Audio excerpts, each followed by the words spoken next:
A paz do Senhor Jesus, estamos iniciando mais um Instantes Finais, sua aula de escatologia no seu lar. Desde já eu quero agradecer por sua audiência, a você que gosta de estudar a escatologia, os eventos escatológicos e diariamente assiste a nossa programação pela TV ou pela internet. Que Deus te abençoe, que as bênçãos de Deus continuem sendo derramadas sobre você e sua família. Eu gostaria de lembrar mais uma vez que você pode acompanhar a nossa programação através das redes sociais, pelo YouTube, pelo Facebook, pelo Instagram, tanto nos endereços Rede Brasil Oficial, como também no IEADPE Oficial e também pelo site www.iadpeplay.org.br.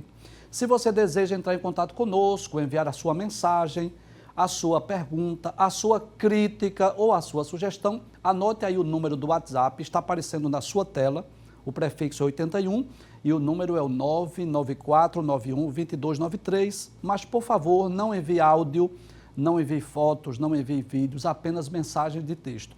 E você não precisa fazer isso agora porque sua mensagem não será lida neste momento. Sua mensagem será lida posteriormente. Então, você assiste o programa, após o programa você envia a sua mensagem ou a sua pergunta, até porque talvez a sua pergunta, a sua dúvida, nós estejamos respondendo no assunto de hoje. Se você está acompanhando os instantes finais, você sabe que nós estamos estudando os eventos escatológicos, né? Você sabe que a palavra escatologia significa o estudo das últimas coisas ou dos eventos do fim.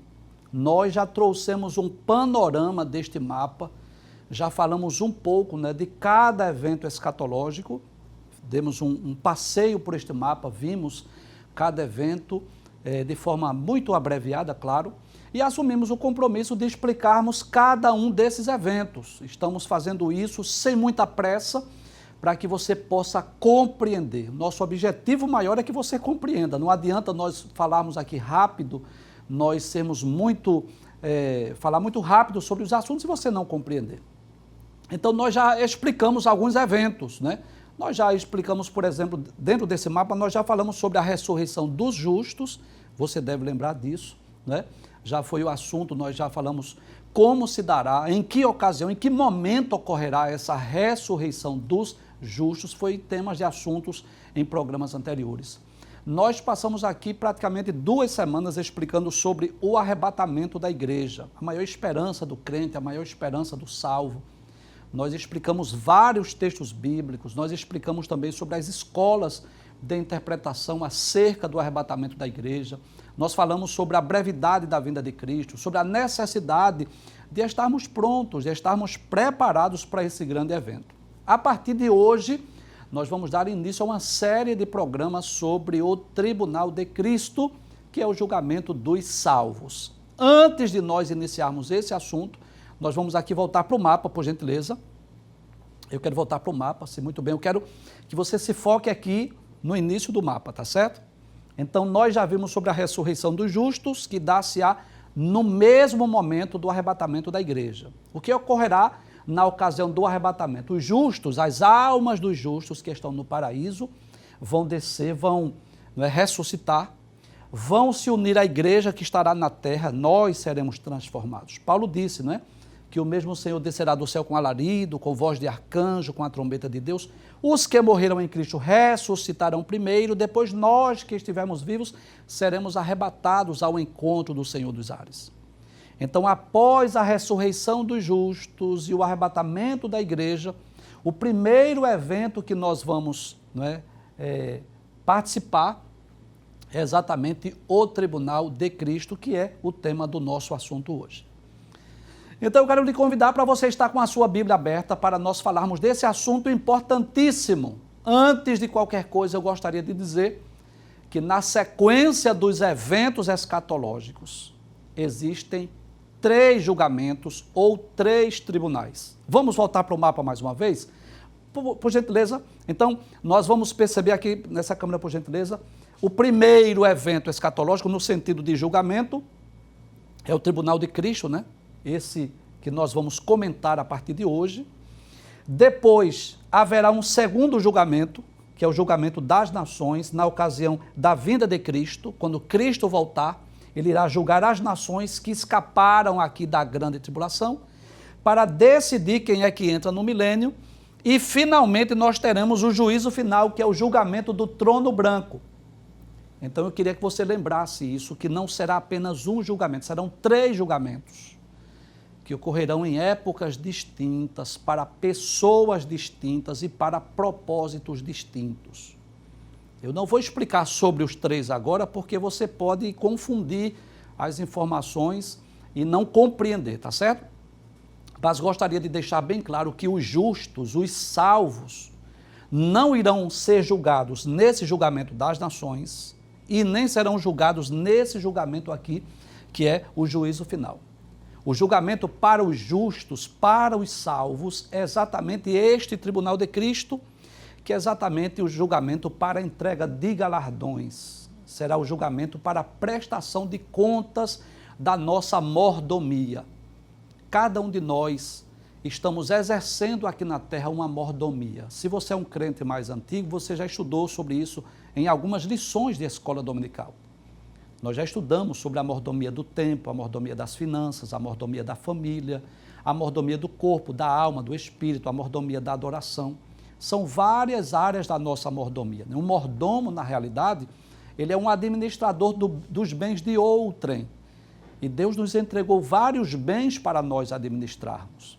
Então, nesse tribunal de Cristo, não será um tribunal para condenação, não será um julgamento para lembrar pecados de ninguém, será um julgamento para recompensar os salvos, os justos.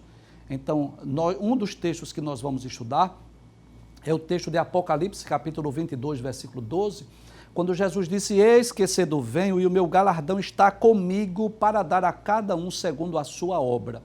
Então, quando Cristo vier buscar a sua igreja, ele trará o seu galardão, ele trará a sua recompensa para recompensar a cada um conforme as obras. Então, além do privilégio de sermos salvos, além do privilégio de ser templo e morada do Espírito Santo, nós temos o privilégio de cooperar com a obra de Deus. Você já parou para pensar nesse privilégio, né? Mesmo Deus sendo todo-poderoso, mesmo Deus não necessitando e nem precisando de nada e de ninguém, mas Deus conta com cada um de nós. Eu quero falar algo aqui que eu considero de suma importância. Depois que Deus concluiu a obra da criação, depois que Deus criou todas as coisas, que criou o homem, nunca mais Deus trabalhou sozinho. Eu vou repetir essa frase. Nunca mais Deus trabalhou sozinho. Lendo a Bíblia Sagrada, nós vamos perceber que Deus chamou várias pessoas para determinadas tarefas. Eu poderia citar o exemplo do próprio Adão, que foi chamado, por exemplo, para administrar o jardim, para dar nomes aos animais. Eu poderia falar de Noé, que foi chamado para construir aquela grande arca juntamente com seus filhos. Eu poderia falar de Abraão, que Deus chamou para ser o pai de uma grande e poderosa nação. Eu poderia falar de Moisés, que foi chamado por Deus para libertar os filhos de Israel. Eu poderia falar de Josué, que foi chamado por Deus para conquistar a terra de Canaã. Enfim, no Antigo Testamento nós vamos ver Deus chamando os patriarcas, os profetas, os reis de Israel. Nas páginas do Novo Testamento, nós vamos perceber que Deus chamou os apóstolos. Paulo diz lá em Filipenses capítulo 4, versículo 11, que ele mesmo deu uns para apóstolos, outros para profetas, outros para evangelistas e outros para pastores e doutores. Em Romanos capítulo 12, versículo 7, Paulo diz, né, sobre vários dons que Deus delegou, entregou aos seus servos, né? Enfim, nós vamos perceber que Deus entregou a cada um de nós dons, vocações, talentos. E nós recebemos esses talentos para trabalhar em prol da causa do Mestre, em prol do Evangelho.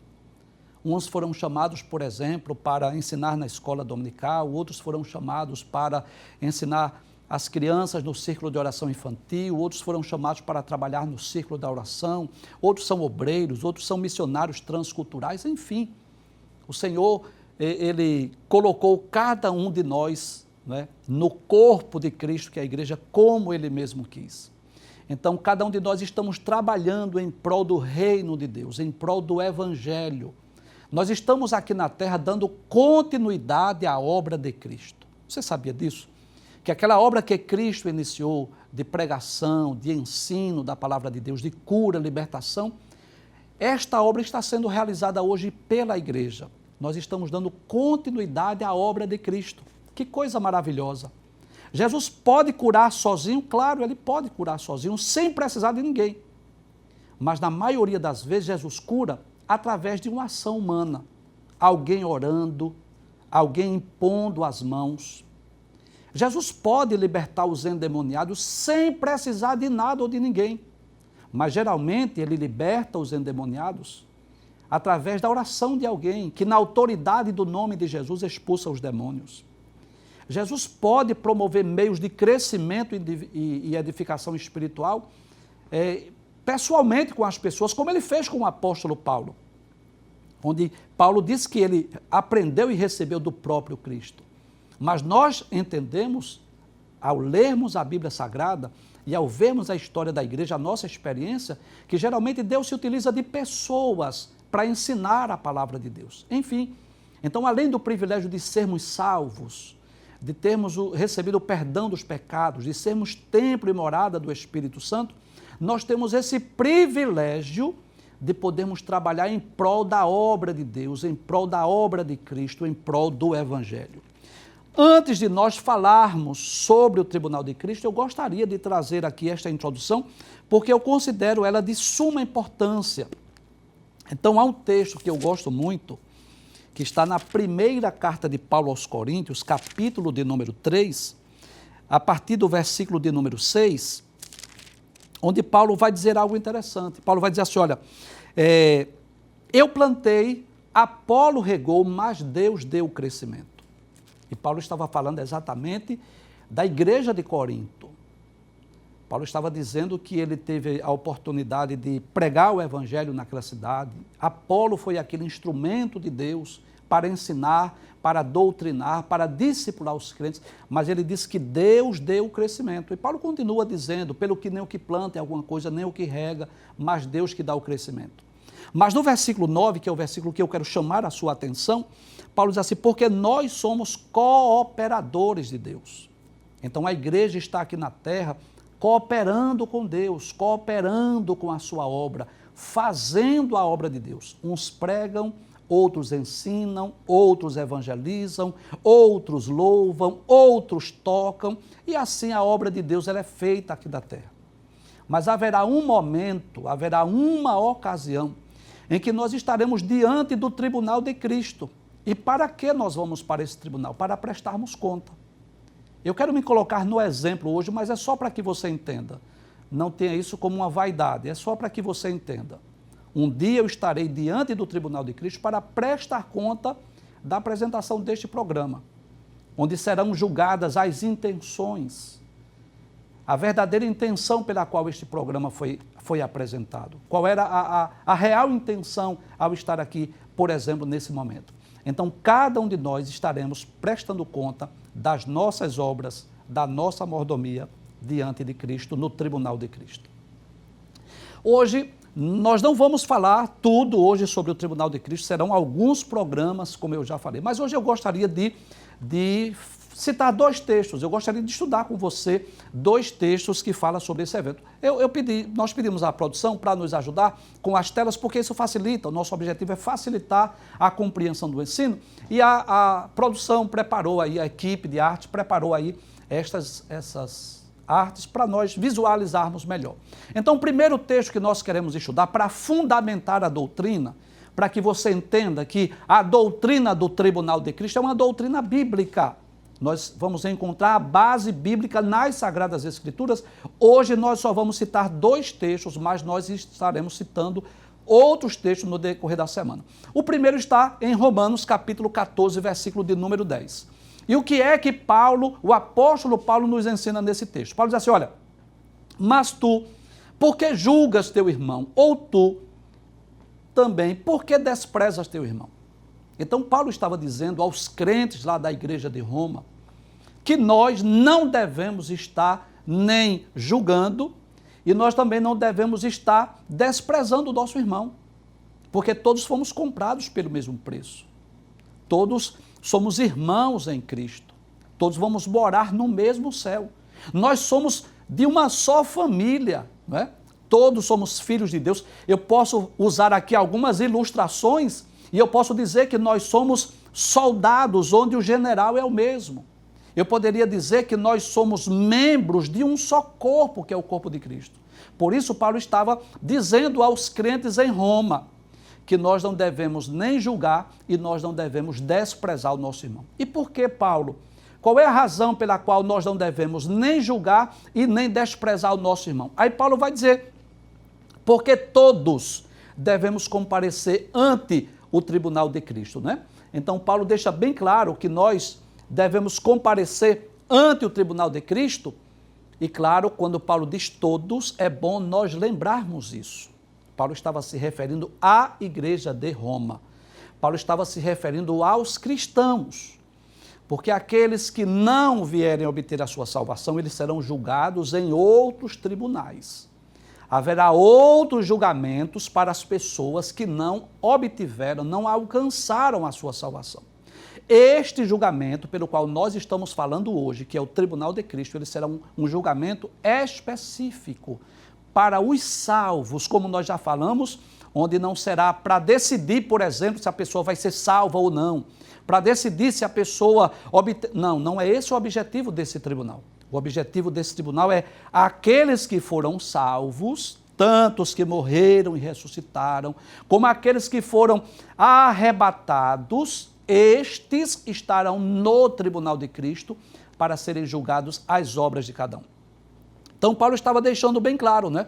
Que nós não devemos nem desprezar, nós não devemos julgar o nosso irmão, porque um dia nós estaremos diante deste tribunal de Cristo, onde cada um de nós estaremos prestando conta das nossas obras, estaremos prestando conta da nossa mordomia. Tudo aquilo que nós fazemos aqui na terra, principalmente no que diz respeito à obra de Deus, ao reino de Deus, nós estaremos um dia diante deste tribunal para nós prestarmos conta. Observe que o tribunal de Cristo está explícito, é um termo bíblico que nós vamos encontrar nesse texto aqui de Romanos capítulo 14, versículo de número 10. Há um outro texto que nós gostaríamos também de estudar hoje, que está na segunda carta de Paulo aos Coríntios, no capítulo 5, versículo de número 10, onde Paulo vai deixar bem claro, né? Porque todos devemos comparecer ante o tribunal de Cristo. E mais uma vez eu gostaria de explicar, né? Paulo estava nesse texto aí, escrevendo para os crentes, para os cristãos da igreja de Corinto. Então, quando nós lemos essa expressão todos, nós não devemos entender que se refere a toda a humanidade ou todos os homens, e sim a todos os crentes, a todos os salvos. E nesse texto da segunda carta de Paulo aos Coríntios, capítulo 5, versículo 10, Paulo vai trazer uma informação importante, que até parece contradizer o que eu falei, mas eu vou explicar.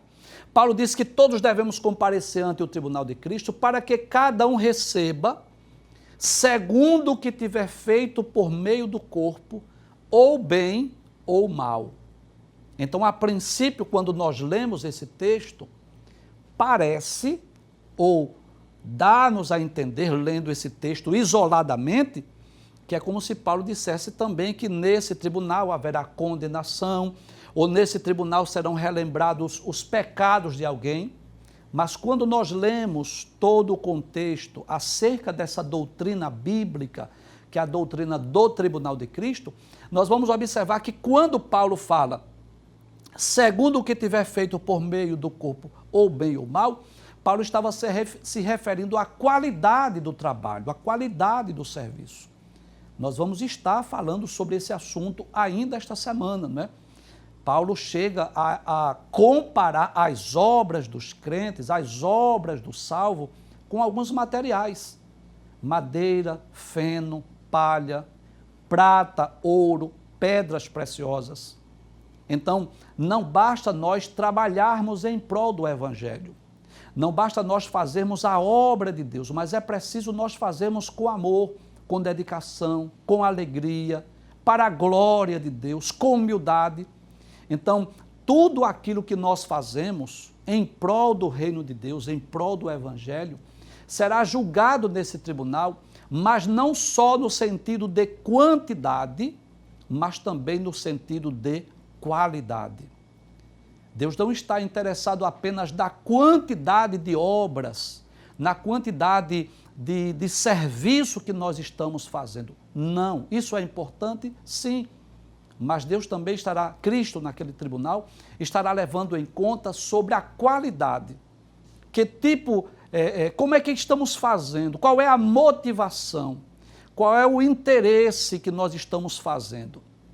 Então, aquele que sonda os corações, aquele que conhece a tudo e a todos, estará naquele dia julgando cada um de nós. E por falar nisso, eu posso dizer que o tribunal de Cristo será um lugar onde haverá muitas surpresas. Eu não tenho dúvidas disso. Porque existem pessoas que estão em destaque, existem pessoas que aparecem mais, mas existem pessoas que às vezes estão realizando grandes obras, grande serviço para o reino de Deus, que às vezes não aparece. Eu vou dar aqui só alguns exemplos. Existem pessoas, intercessores, pessoas que oram, não é? Que às vezes passam madrugadas, horas durante a madrugada orando, lá no silêncio do seu quarto, e ninguém vê. É um dos trabalhos mais importantes da igreja aqui na terra, que é exatamente o trabalho da intercessão. Orar, não é? Em prol da nossa nação, em prol das famílias, enfim, orar em prol do ministério da igreja, dos desempregados, enfim, esse é um dos trabalhos mais importantes da igreja, que é o trabalho da intercessão. E muitas vezes esse trabalho não é visto, ninguém está vendo, mas aquele que sonda os corações, que conhece a tudo e a todos, naquele dia estará entregando o galardão, a recompensa. Existem pessoas, por exemplo, eu estou só dando um exemplo, pelo amor de Deus, eu não estou aqui criticando A ou B, só estou dando um exemplo, né? Então existe, por exemplo, aqueles pregadores que pregam em cruzadas, ao ar livre ou através da mídia, e claro, ganhou milhares de almas para o reino de Deus, graças a Deus, estão ali em evidência. Mas existem também aqueles pescadores, aqueles ganhadores de almas, que nunca irão pregar, por exemplo, diante de uma televisão ou numa cruzada, mas às vezes entregando literatura, pregando o evangelho lá nos hospitais, nos presídios, lá nas ruas, nas avenidas, que estão também ganhando milhares de almas. Então, naquele dia será um lugar de muita surpresa, porque Deus estará levando em conta não apenas a quantidade de obras, não apenas a quantidade de trabalho, não apenas a quantidade de serviço, não apenas a quantidade de dons, de talentos, de vocações que nós recebemos, mas Cristo estará levando em conta que tipo de trabalho estamos fazendo, que tipo de serviço, qual é a motivação, qual é o nosso interesse quando estamos fazendo a obra de Deus. Então, será um lugar de muita surpresa, mas com certeza, não é? Eu vou falar mais detalhadamente nesse assunto nos próximos programas, mas eu posso dizer isso, que existem bênçãos no céu, que ela será igual para todos. Tanto aquele crente novo convertido que morreu e nunca fez nada para o reino de Deus, por exemplo, aquele ladrão que morreu, já na hora da morte ali, que arrependeu-se, pediu perdão a Cristo, que disse, lembra-te de mim quando entrares no teu reino. Não deu tempo ele fazer nada para o reino de Deus. Ele nunca pregou, ele nunca ensinou, ele nunca tocou um instrumento, ele nunca louvou a Deus, não houve tempo de fazer nada. Mas ele vai ter os mesmos direitos, os mesmos privilégios que o apóstolo Paulo teve. Corpo glorioso, corpo incorruptível, morar na Nova Jerusalém. Então existem privilégios no céu que será o mesmo para todos. Mas não resta dúvidas que diante deste tribunal, onde serão julgadas as obras de cada um, é claro que o apóstolo Paulo, vou citar este exemplo, né? pelo grande trabalho realizado em prol do reino de Deus, as viagens missionárias que fez, as cartas que escreveu, o tanto quanto ele sofreu pela obra de Deus, claro que ele terá um galardão diferenciado. Agora, lógico que nesse tribunal não haverá injustiças, não haverá inveja, não haverá competições, porque o justo juiz irá julgar a cada um de nós.